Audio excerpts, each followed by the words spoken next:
Hi అండి, welcome to మనీస్ cooking blogs. అందరూ ఎలా ఉన్నారు? అందరూ బాగున్నారా? నేనైతే జాకెట్కి వర్క్ చేస్తున్నానండి. ఇది ఎప్పుడో కుట్టించుకున్న జాకెట్ అండి. ఇది 3-4 సంవత్సరాలు అవుతుంది. ప్లెయిన్గా ఉందని పెద్దగా ఇంట్రెస్ట్ చూపించేదని కాదు వేసుకోవడానికి. అందుకని ఇలా సింపుల్గా చమ్కీలు దారంతోనే గొలుసు కుట్టు అయితే వేసి డిజైన్ చేస్తున్నానండి. దానికి ముందుగా కుట్టించిన బ్లౌజ్ అయినా సరే మనం డిజైన్ చేసుకోవచ్చండి.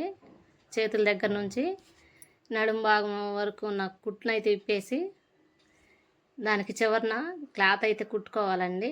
ఫ్రేమ్ పెట్టుకోవడానికి వీలుగా ఉండేటట్టు ఏదన్నా పాత క్లాత్ తీసుకొని కుట్టేసుకోవాలి.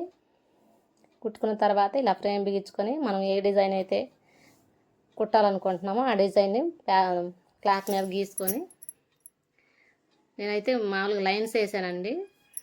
అది లైన్స్ స్కేల్ పెట్టి గీసాను. ఆ లైన్స్ మీదే గొలుసు కుట్టు అయితే కుట్టానండి. చమ్కీలు మధ్య మధ్యలో అక్కడక్కడ కుట్టాను. చాలా సింపుల్గా కుట్టుకోవచ్చండి. చాలా బాగుంటుంది కూడా డిజైను. హెవీగా ఉండదు, అలా అని సింపుల్గా కూడా ఉండదు. ఇదిగోండి క్లాత్ అయితే ఇలా కుట్టేసాను, చేత్తోనే కుట్టాను. ఇప్పుడు వర్క్ చేయటం అయిపోయిన తర్వాత ఇలా తీసేస్తున్నాను క్లాత్ని. ఇప్పుడు సైడ్ జాయింట్ చేసుకోవాలండి. 2 చేతులకి కుట్టేశాను. ఇదిగోండి ఈ విధంగా వచ్చింది చివరగా. సింపుల్గా ఉందండి, అంత హెవీగా కూడా లేదు.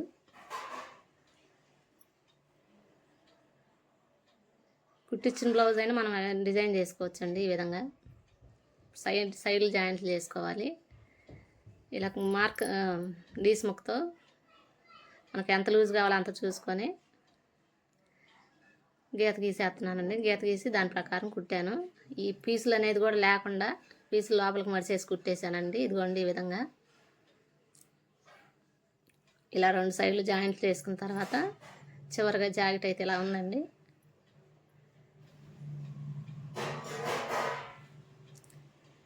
ఇదిగోండి 2 హ్యాండ్స్ అయితే ఇలా వచ్చాయి.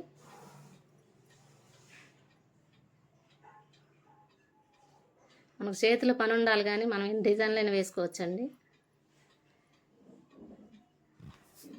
ఓపిక కూడా ఉండాలి. చూడండి కొద్దిగా కష్టపడితే ఎంత మంచి లుక్ వచ్చిందో. చివరిగా జాకెట్ అయితే ఈ విధంగా రెడీ అయిందండి.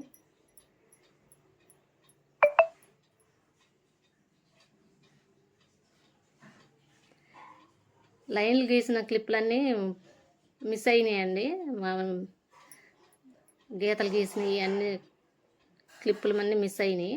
ఇదిగండి ఇంతేనండి బ్లౌజ్ అయితే.